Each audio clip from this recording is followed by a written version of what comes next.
Liking the music. I need to turn it down so I can actually hear myself talk. Hello everybody, welcome back to another indie game from Ichio. We are going to play Blackout, which is supposed to be a choice-based adventure game.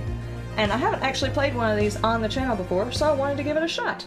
Let us start and see where this goes. Let's see, select the chapter. What are these? Alley, 0 of 116.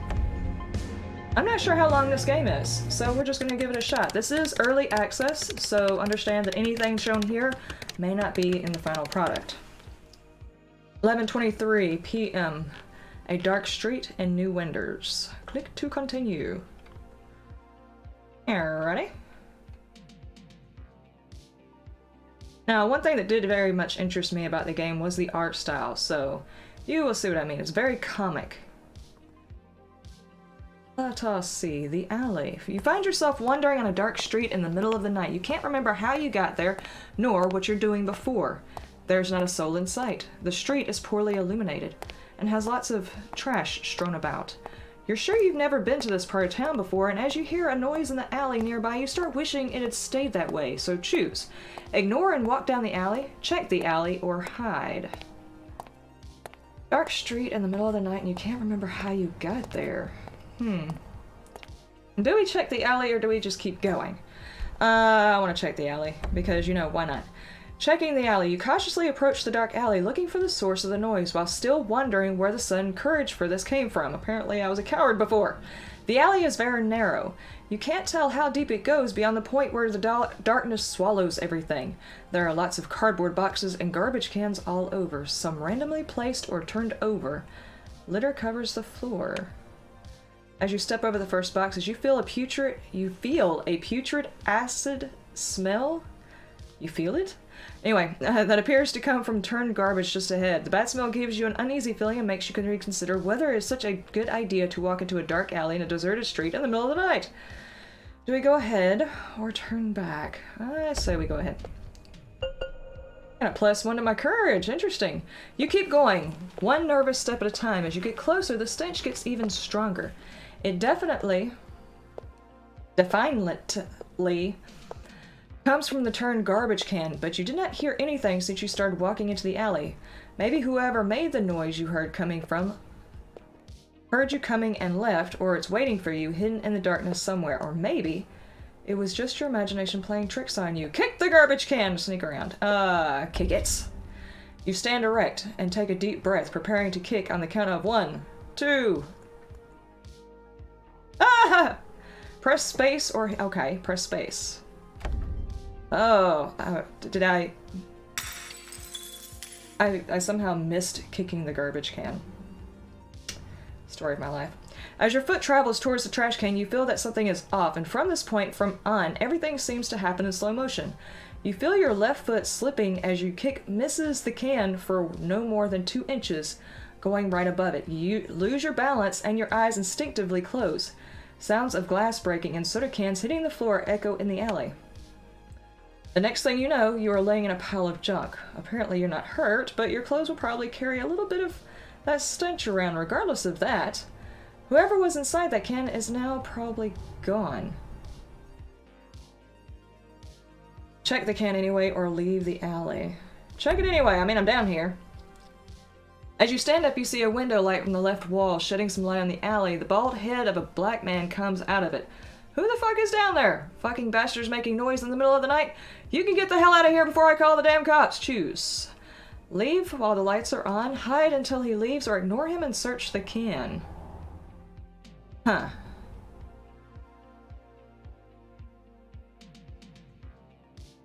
I don't know. I'm gonna ignore him and search the can. You bend down to peek inside and the can while the light is still on, and the stench coming from inside makes you dizzy right away. You hold your breath so you can stand it long enough to take a look, but you soon regret it as you see something so disgusting and nauseating that it feels like everything in your stomach is going to come out through your mouth, or your nose, or your eyes, or, you know. Click to reveal. Okay. Amidst the rest of food and broken bottles, you can clearly identify 2 human limbs.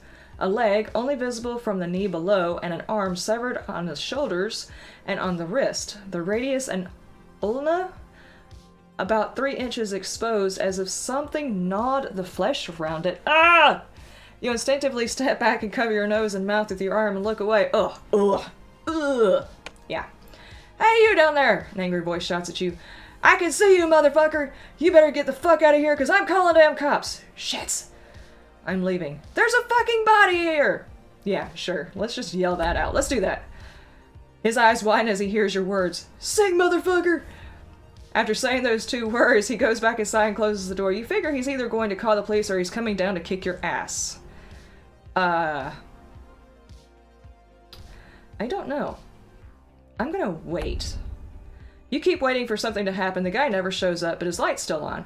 After 10 minutes of silent solitude, you hear an engine roaring, and soon after you see blue and red lights alternating on the street. So he did call the cops after all. One away. Walk out of the alley or hide in the alley. Well, if I run away, I mean, I fell in the goop, so there's probably bits of me in that goop somewhere. You know, I probably lost a shoe in there or something. Hair, my dignity. It's probably in that pile of stuff. If I walk out of the alley and, you know, confront the cops, that might work. If I hide in the alley and they find me, I'm gonna look guilty as fuck. So let's walk out of the alley. Ooh, you walk out of the alley and stand on the sidewalk. The police car is coming fast, and next thing you know, it has stopped a few feet away from you, and the policeman is out, pointing a gun in your direction. Put your hands up! Get on these now! Take me to dinner first. Jeez. Kneel down. As you do what he says, he comes around the car and approaches you, still pointing the gun. The other cop leaves the car and comes around you. He handcuffs your right wrist and then forces your arm down, almost hurting you, and also handcuffs your left wrist. You are under the custody of suspicion of involvement in a potential crime scene. Protest or stay quiet. At this particular point, they're not actually listening, and you can't hear over the sirens anyway. Regardless of whether or not you protest, they're still going to arrest you, so I'm gonna stay quiet. The cop pushes you into the car back seat and closes the door. Come on, dude. No kinky shit on the first date. Go check it out, the one with the driving says to his partner. You go, it's your turn. No, it's not. Go now, he orders. The other one sighs and gets out of the car. The cop enters the alley, walking slowly with a pistol on the right hand and a flashlight on the left. The one in the driver's seat looks bored. He yawns and gets gum from his pocket. You figure he's probably around his 40s, the top of his head is all hairless, and he has what appears to be a permanent expression of exhaustion on his face. He chews the gum for a while and then starts making bubbles. Clearly, he's got a lot of practice. He's got a lot of experience blowing. Hey, Desmond! Oh, I didn't know Lost was on here. You hear the skinny one call from the alley. We've got a body here. Well, some of it, at least. Desmond grabs the radio. Central, I need a forensic team on Providence Street 56. We've got a 1055 here. Suspect is already in the custody. I'm bringing him in for interrogation. Wow, I get probed. Copy that, 47. The woman's voice answers. Forensic team on their way. He puts the radio away and looks at you. Guess what, buddy? You and me are going to spend a little more time together. I want coffee and dinner. Incite him, claim you're innocent, or stay quiet. You know, I'm just gonna stay quiet. I got your tongue, huh? He laughs. After a few seconds, waiting for the response from the cop, just turns on the car with confident smile and laughs, lights up his face and starts driving down the street. The bastard seems to be enjoying the situation. How the hell did you get yourself into this mess? Because I'm nosy. The cop drives fast, taking advantage of the dead streets of this hour, maybe a little bit faster than he should. You notice he checks on you every once in a while. So, what's your name? He asks after a few minutes. I can't remember. Mark Himmel. What is this? Or remain silent. What is this? Why is this taped over? Is this like, depending on the choices you make, depend on whether or not that option's there? I'm gonna plead the fifth and remain silent. Are you deaf or are you just playing stupid? I'll ask you one more time. What's your fucking name? I'm gonna remain silent just because you got an attitude there. He turns his head back facing you. Look here, smartass, if you think this attitude is going to get you anywhere. As he starts to speak, unable to pay attention to the previously empty road ahead, you spot a huge truck crossing the avenue some 50 yards ahead. Actually, it says 50 jars ahead, but whatever. You're in the direct collision route. You're gonna crash. Fuck! I prepare for the crash. You know, honestly, I would probably be screaming fuck from the back seat. I don't know, do I quietly prepare for the crash and try to escape the cop car? I mean, that's gonna look bad on me because it's gonna be like I intentionally... I'm gonna go with we're gonna crash. He takes a second to realize you're serious before he turns around his attention back to the road, but by then it's too late. He swerves to the right on the last desperate attempt to escape the collision, and you hear as he screams, "Fuck!" He stole my line. Just before the car crashes against the truck's rear axis and you lose consciousness. Awesome. Chapter complete. I got a flashback? No. Courage, Sanity, and Fitness, 7, 5, and 5. Next chapter is the hospital. Of course I wound up in the hospital. Visited scenes, 17. All playthroughs. 17 of 116. Okay, so you can go back through the chapters and try all of the scenes? Interesting. I kind of want to try it a different way and see what happens. Huh. Police Department of New Winders. Registry file. Name, height, address, profession, working places. Possessions, wallet, condition, memory loss. I have a key and possible head trauma. Fitness of 5, Sanity of 5, and Courage of 7. Alright,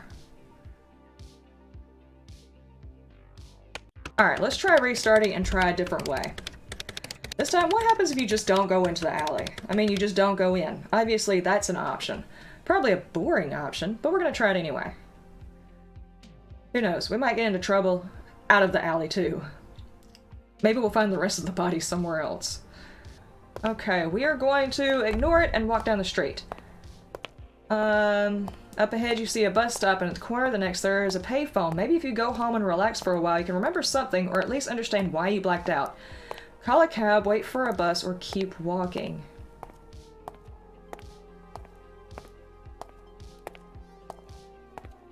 Huh. Wait for a bus or call a cab. How about we call a cab this time? You approach the payphone. It's been a long time since you used one of these, and you get it off the hook, and first, you're surprised it seems to be working. You reach your pocket for a wallet and hope to find some coins for a call, but as you open it, you see a picture of yourself on a hospital card. Randolph Carter Hospital. I did not finish reading that! Flashback. Oh, she's fine. I mean, as fine as she can be. She almost seems resigned. Why is that flash? Ash. Okay. You're standing in front of a door made of smoky glass. Your hands are shaking and you're sweating. You're staring at your feet, trying to gather some courage. This is something you've never done before. You raise your head. The writing on the door says William Hayward, MD, and you knock 3 times. Come inside, a voice calls. As you reach it to open the door, you feel the doorknob cold as ice, and it rapidly spreads through your arm on the chilling sensation. With a chilling sensation would make a little bit more sense, but okay, whatever. Oh, Richard, it's you. Come in. Have a seat. You approach his desk and do as he says. So how is she? He asks. You know better than I do. You're her doctor. That's not what I meant, Richard. She's fine. I mean, as fine as she can be. She almost seems resigned. Seems like she got some bad news. It's a tough fight, but it can be. You don't need to give me this crap, Will. I know our chances. He stares at you for a moment. You've known each other for years. Does he have any idea what's going on inside your head right now? Would he understand? And how about you? How are you holding up, Richard? He does. You can see it in his expression. Then why is it so difficult to ask? Yeah, about that. You take the envelope from your pocket and hand it to him. He takes it and opens it without looking at you. Who are these for? He asks after reading the paper. For me. Jesus, Richard, he shakes his head. You know this is against the... Yes, fuck the regulations. That's why I'm asking you, a friend. He lowers his head, takes a pen, and signs the prescription. You take it and start walking towards the door. You don't have to walk down this road, you know, he says. Thank you, Will. Okay, so what I'm gathering from the flashback is the guy that's the main character, his wife, has got some bad news, possibly cancer or something like that, and he just asked for a prescription for himself, possibly to kill himself, which might be the reason why he blacked out. Learning stuff. It's a weird feeling, like you were learning something that you already knew but was somehow long forgotten. The reality of you being a doctor seems very distant now, even the reality of your day-to-day life, like it was all just a dream. And all that weird talk with Will, you can't quite recall the context, whom you were talking about, it's all very fuzzy. Hang on. I'm the doctor? I wrote a prescription for somebody? I'm confused. Despite not being a neurologist, you're aware that confusion and amnesia are both symptoms commonly associated with head concussions. So maybe that's a plausible explanation. Even though you're not feeling any pain in your head right now, you have seen cases like this before. Maybe it's a better idea to go to your hospital before going home so you can perform some exams and make sure everything's okay. You find a few coins in your wallet, probably enough to call for a short phone call. You also find a card from the taxi company. Taxi by night. It says you have no idea where it came from, but it seems rather appropriate. Romantic tours, city tours, and all night events. 555. Saxy 7 Acts 1. That doesn't seem that doesn't seem safe. Dial. Give up and take the bus or keep walking. Dial. That's just a terrible mnemonic. Why would they even bother with these things? Just put the damn number already. You insert the coins and dial. Someone picks up right away. Yes? Hello, I need a cab on... You look around and find the street number. Providence Street, number 56. I'll be there in 10 minutes. The guy has a strange accent that you cannot identify. Maybe German or something. You hang up and wait. The street is so quiet and lifeless that it gives you chills. It feels like there's no other living creature within miles. You wonder how it looks during the daytime. After 5 long minutes, he finally arrives. The car doesn't look like a cab at all. Maybe it's a hearse. Wahahaha. It's a 10-year-old Chevrolet model that is now out of line, but it does look like it's been well maintained, unlike most cabs. The only thing that denounces it as a cab is the rear window, where it advertises something similar to what you read on the card. Taxi by night. Premium private taxi. Romantic tours. City tours. All-night events. Look inside. Why not? All windows are pitch black, and you can only see the driver through the smoky windshield. He's a white man, approximately in his 30s, with a ring on his nose and a tattoo on the top of his head. Okay. Hey, we came this far. Let's just go ahead and jump in that taxi. You know, romantic ride and all that. Chapter completed. We've got the flashback. Apparently we scored a 666 on our courage, sanity, and fitness, because those are great numbers. The next chapter from here would be the taxi. We visited 4 scenes, and we've done 20 of 116 playthroughs. Alright. Restart. I'm going to do one more of these, because this is actually taxing on the throat. I don't want to go through all of these. I might finish playing through this in my off time, but I don't want to show all of it, because that's more of a reason for y'all to get out there and play this game. Because it is actually quite interesting. I'm very interested in whether or not the other chapters will become available soon. Okay. Ignore it and walk down the street. We're gonna wait for the bus this time. You sit on the bus stop for a half an hour until you can't stand the terribly uncomfortable bench anymore. They build these things uncomfortable so that homeless people can't sleep on them, but they forget it should also serve as the main goal as sitting.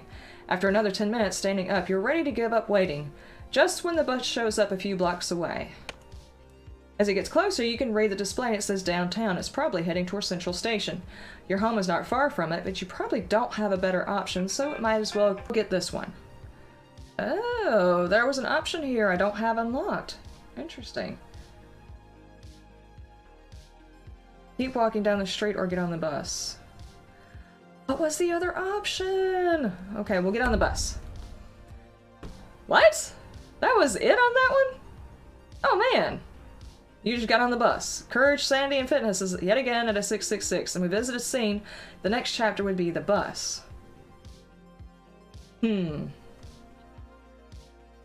now there's one main menu one that we have not done, and that was just to hide. And I'm gonna go ahead and try that one. I have a feeling it's probably gonna be a really quick one too, so why not? There's probably 5,000 different ways this could turn out. I mean, especially if you go into the alley and there's a chance to hide, there's a chance to run away. A lot of options here. Alright, the alley. We're just gonna hide. You get cover on a nearby doorstep, merging yourself into the darkness and patiently wait while your heartbeat goes faster and louder by the minute. After a few moments, waiting, you feel safe, leaving your hiding spot. Maybe it was just a hobo trying to find a place to sleep, or a dog searching for some food. Walk down the street. Okay, it's the same one. Call for a cab, wait for a bus, or keep walking. Let's keep walking. Oh.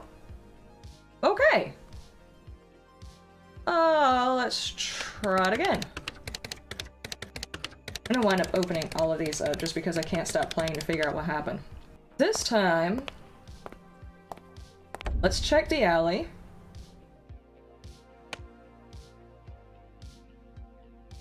We're gonna keep going down the alley. Sneak around it. You try your best to keep quiet, but every now and then you step on broken glass or stumble on plastic bottles that you are unable to avoid due to the darkness. Usually it would not mean much noise, but any sounds extremely loud in the still of the night. You finally get to the other side of the street can, apparently without warning anything or anyone. Interesting. Gathering courage, you lean your head and peek inside the can. The putrid smell makes you feel nauseated right away, and you must hold your breath so it can stand long enough to take a look. At first, all you see is darkness, but then you see a pair of eyes emerging, no more than 1 foot away from your face, both orange, with black slits in the middle glaring right at you. That's a cat. I'm gonna keep looking at it. Could it be a cat? The eyes are certainly resemble one, but you have never actually seen such bright eyes. It's like they're emanating light, something you might see on a cartoon or a Tim Burton movie. Ugh. You keep still, staring right into the creature's eyes, and you have a feeling deep inside that something is wrong. Whatever that thing is, it's not natural. It makes you feel helpless and small, just a fragile human being. God almighty. Suddenly you feel a burning pain on your face and you realize the thing jumped at you so quickly you couldn't see it coming. You lose your balance and fall back, landing in a pile of junk and making a lot of noise. You stay down for a while, recovering from the shock. The thing is nowhere to be seen. As you prepare to stand up, you see window lighting on the left side, shedding some light on the alley, just enough so you see the thing dropped something on your chest when it jumped over you. Oh my god, I got a hand! I got a hand! They gave me a hand. Examine the hand or throw it away? Well, it was given to me. I might as well take a look at it, you know? You get closer to the severed hand and you feel the putrid smell is stronger than ever. It looks like it has been decomposing for a few days now. It is possible to identify the bones in several spots, the flesh probably bitten off by a small rodent. Despite that, you can tell it is probably a woman's hand.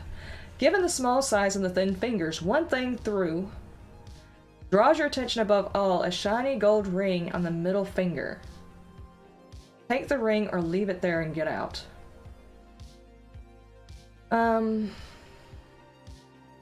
Take the ring. Watching closely, you can see the white little worms. Oh my god! White little worms walking all through the hand, coming in and out through small holes probably made by themselves. You quickly try to think of another way to pull the ring off without touching the hand. Use a scrap of paper, use broken glass to cut the finger off. Use a scrap of paper. You grab a newspaper sheet off the floor and tear it into 2 pieces, using one to hold the hand and the other to wrap around the fingers. You pull the ring out. At the exact moment you pull the ring out successfully, the light goes off and you find yourself once again surrounded by darkness. Wear the ring or put it in your pocket. I'm not gonna wear the ring. You slide the ring in your pocket and start leaving the alley. You try not to make much noise, which provides a challenge since you can barely see what you're stepping on.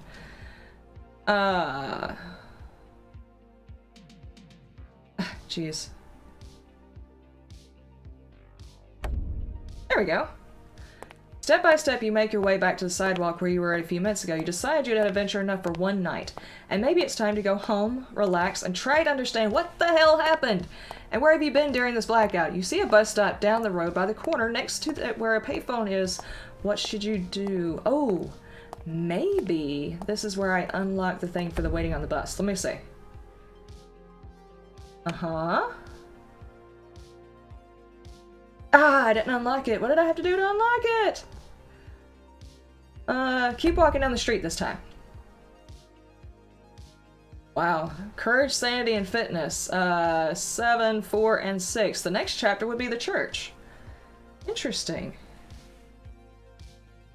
There has got to be a lot of different... With those that I just done, I've only done 29 of 116 with those playthroughs. There are so many options and so many new things to see. I'm pretty sure there's a lot of interesting things this guy could go through. But I'm going to leave it here because guess what? that is all the more reason for you to go and check this game out. I will leave a link in the description. Go and check this game out. Figure out all of the secret endings. And let me know what you think down in the comment section. I will see you next time. You have a wonderful day, a wonderful night, and you stay shiny.